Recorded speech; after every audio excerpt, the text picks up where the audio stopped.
Combo का सलाम। कल श्रीलंका के खिलाफ हमारी ओडीआई सीरीज शुरू होने जा रही है और हमारे ओडीआई कैप्टन शाहीन शाह अफरीदी की प्रेस कॉन्फ्रेंस जी हाँ रिलीज हो चुकी है, जिसमें उन्होंने सहाफ़ियों के मज़े के जवाब दिए सहाफ़ियों के सवालों के।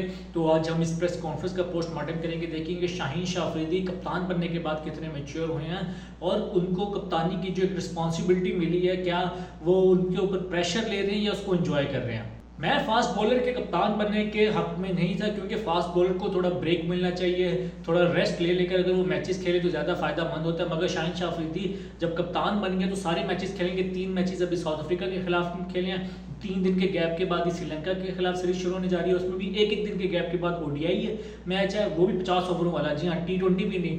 तो इतने सारे लगातार मैचेस खेलेंगे तो अगर थक गए, अगर कुछ इंजरी वगैरह होगी तो उसका क्या। सहाफ़ी के सवाल पर शाहीन शाह अफरीदी ने कहा कि जो साउथ अफ्रीका के खिलाफ स्क्वाड खेला था, श्रीलंका के खिलाफ भी तकरीबन वही स्क्वाड खेल रहा है, तो लाजमी नहीं है कि सारे मैचेस खेलने, प्लेयर्स को रेस्ट चाहिए होता है। और उन्होंने कहा कि जो बेंच वाले प्लेयर्स हैं उनको भी आजमाना चाहिए, ताकि जो बड़े इवेंट से पहले, अक्सर जो पास्ट में ऐसा होता है कि जो बड़े इवेंट से पहले हमारे मेन प्लेयर्स अक्सर इंजर्ड हो जाते थे और उनकी रिप्लेसमेंट नहीं मिलती। तो शाहीन शाह अफरीदी को बिल्कुल ये बात पता है कि जो एक पूल है, जो एक बेंच स्ट्रेंथ है, उनको आजमाया जाए, ताकि जो प्लेयर अल्लाह ना करे कोई इंजर्ड हो जाता है, ताकि उसकी रिप्लेसमेंट अवेलेबल हो और उसको उतने इंटरनेशनल मैचेस मिले हो, उसके पास एक्सपीरियंस हो, उसको मैचेस का एक्सपोजर हो, उसका कॉन्फिडेंस हाई हो। अब पास्ट में हमने देखा जिस तरह ऑस्ट्रेलिया वाले T20 के वर्ल्ड कप में शाहीन शाह अफरीदी इंजर्ड थे, फ़खर जमान भी इंजर्ड हो गए थे, तो उसमें फ़खर जमान की जगह में मोहम्मद हारिस मिल गए थे। अगर हम इंडिया वाले 50 वर्ल्ड कप की बात करें, 50 ओडीआई वाले, तो उसमें साहिल मयूब भी गालिबन इंजर्ड थे और नसीम शाह भी इंजर्ड थे। उसकी वजह से हमारा जो प्लेइंग 11 थी वो पूरी डिस्टर्ब हो गई थी। अब शाहीन शाह कह रहा हूँ, शादाब भी उसमें पूरी तरह आउट ऑफ फॉर्म थे और हमारे बाबर आजम उनको खिलाई जा रहे थे। जब डॉक्टर ने कहा शादाब को कि भाईजान आप वेजिटेबल बन जाओगे, तो तब जाकर वो खुद उन्होंने कहा कि अब मैं मैच नहीं खेलूंगा, तो बाबर आजम ने उसामा मीर को खिलाया।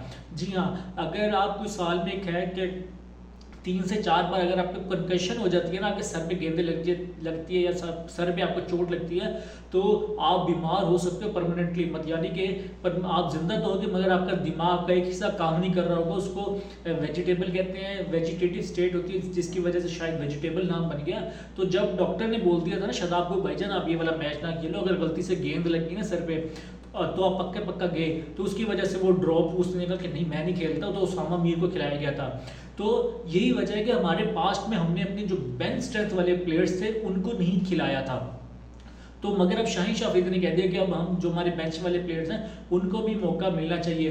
तो जो वसीम जूनियर के फ़ैन हैं, जो हसीबुल्ला के फ़ैन हैं, तो आप लोग खुश हो जाएं। क्या पता, अल्लाह करे, उनकी बात से तो लग रहा है शाहीन शाह अफरीदी के कल जो उनके 3 मैचेस की सीरीज होने जा रही है श्रीलंका के खिलाफ, इनको चांस मिल सकता है। तो आपको क्या लगता है कि, मुझे नहीं लगता कि रिजवान को ड्रॉप करके हसीबुल्ला को खिलाएंगे, तो आपको क्या लगता है क्या फ़खर जमान की जगह हसीबुल्ला खेलेंगे? क्योंकि फ़खर जमान भी आउट ऑफ फॉर्म चल रहे हैं और वसीम जूनियर की जी हाँ उनको खिलाना चाहिए, हारिस रऊफ को थोड़ा सा रेस्ट कराया जाए और फैसल अकरम को भी जी हाँ चांस मिलने चाहिए, क्योंकि वो काफ़ी अरसे से पाकिस्तान टीम के साथ है मगर उनको इतना कंटिन्यूसली चांसेस नहीं मिल रहे। फैसल अकरम, सुफियान मुकीम और अबरार, हमारे पास एक अच्छे स्पिनर्स हैं, इनको एक प्रॉपर चांस मिलना चाहिए ताकि ये एक पूरा ये इनका जो कॉन्फिडेंस है इनका हाई हो।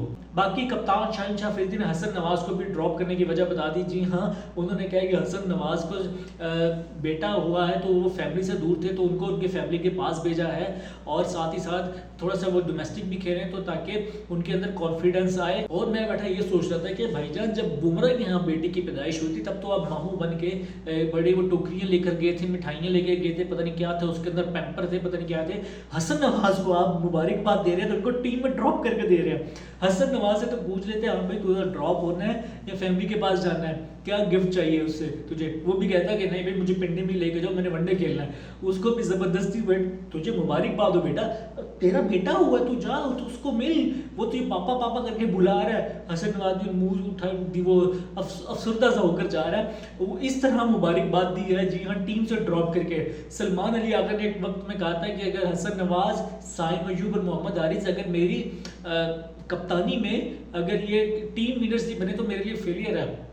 तो सलमान अली आगा को जी हाँ बहुत बहुत मुबारकबाद, आप फेल हो गए हैं। साहिल मयूब T20 में पूरी तरह बुरी तरीके से नाकाम हो रहे हैं, आउट ऑफ फॉर्म है। मोहम्मद हारिस ड्रॉप हो चुके हैं, हसन नवाज को भी ड्रॉप कर दिया गया है, तो आप फेलियर हो गए हैं। बाकी हसन नवाज को कायद आज़म ट्रॉफी खेलने के लिए भेज दिया है। जी हाँ, हसन नवाज को जाना चाहिए भाईजान, आप जाओ। मुझे तो लगता है भाई जो जिस नंबर का प्लेयर है उसको उस नंबर पर खेलना चाहिए। हसन नवाज अगर सारी उम्र ओपनर खेलता है तो ओपन पे ही रहकर खेले, डोमेस्टिक में भी ओपन में खेले।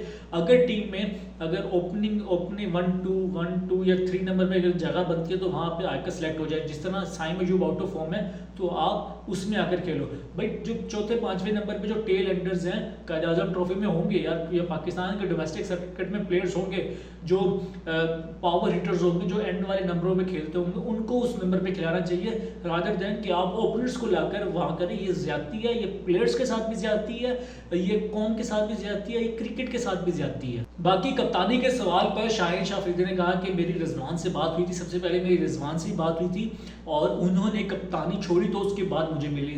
तो ये हाँ पता लग गया बात, जो कि काफ़ी अरसे से सवाल उठ रहा था कि रिजवान से कप्तानी छीन ली, रिजवान को निकाल दिया, रिजवान के साथ ये हो गया।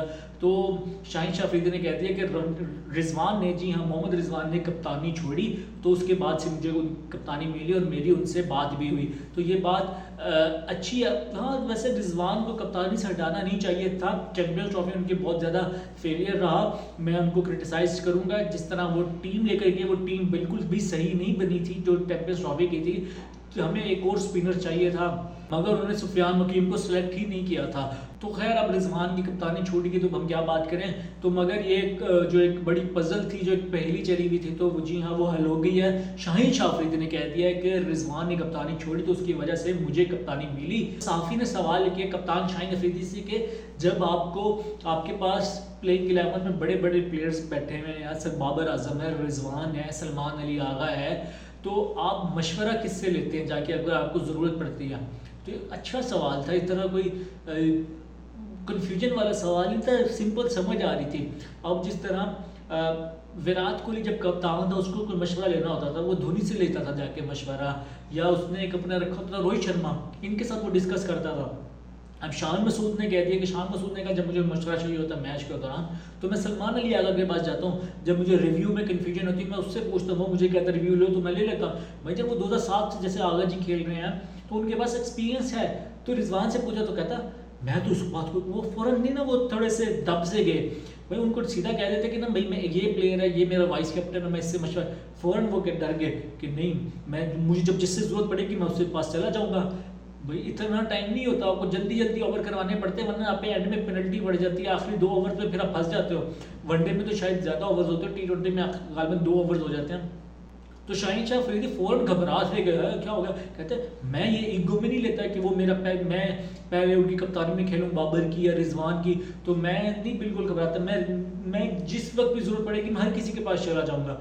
भाईजान इसमें इतनी कोई शर्माने वाली बात कोई नहीं है, इसमें ईगो का कोई मसला नहीं है। आप एक प्लेयर सेलेक्ट कर लो कि हाँ ये प्लेयर मुझे सेंसिबल लगता है, इसकी और मेरी जो एक थॉट प्रोसेस है वो बिल्कुल सेम है, ये जो मैं बात करना चाह रहा हूँ वो इसको समझ आएगी, ये जो ये मशवरा देगा मुझे लगता है कि बिल्कुल सही मशवरा होगा, ये मैच को अच्छा रीड करता है, ये पिच को अच्छा रीड कर रहा होता है, तो इसमें इतनी कोई वो नहीं है। और एक बंदा ही रखना चाहिए जिससे कप्तान को मशवरा ले, क्योंकि पीछे से कोच के भी अक्सर आ रहे होते हैं मशवरे, अगर वो 5-6 बंदों से मशवरे लेने लग गया तो अब वो तो बिल्कुल कंफ्यूज ही होकर रह जाएगा, वो फिर वो अपना कप्तान किस चीज़ का। खैर ये था मेरा पोस्टमार्टम शाहिन शाह अफरीदी की प्रेस कॉन्फ्रेंस का। आप अपनी क्या राय देते हैं, क्या शाहिन शाह अफरीदी के जो सवालों के साफियों के सवालों के जवाब दिए वो सही दिए या नहीं, क्या हसन नवाज को ड्रॉप होना चाहिए था या नहीं। और मुझे तो लगता है जिस तरह हमारी टीम बिल्कुल डिफरेंट होनी चाहिए थी, अब हमें एक दूसरे स्क्वाड के साथ जाना चाहिए था। मोहम्मद रिजवान अब इनको थोड़ा रेस्ट देना चाहिए था, अभी 3 मैचेस खेल कर आ रहे हैं, 50 ओवर मोहम्मद रिजवान कीपिंग कर रहे हैं, तो शायद उनको रेस्ट करके हसीबुल्ला को खिला दिया जाए, और भी जिस तरह न्यू फास्ट बॉलर्स को मौके मिलने चाहिए। तो आप लोगों को क्या लगता है। और जी ख़वातीन हज़रात, अपने मेज़बान अरबाज़ को दीजिए इजाज़त, अपना ख्याल रखिएगा। चैनल अरबाज़ कम्बो को सब्सक्राइब कर देती हैं, सब्सक्राइब आप लोग बिल्कुल भी नहीं कर रहे।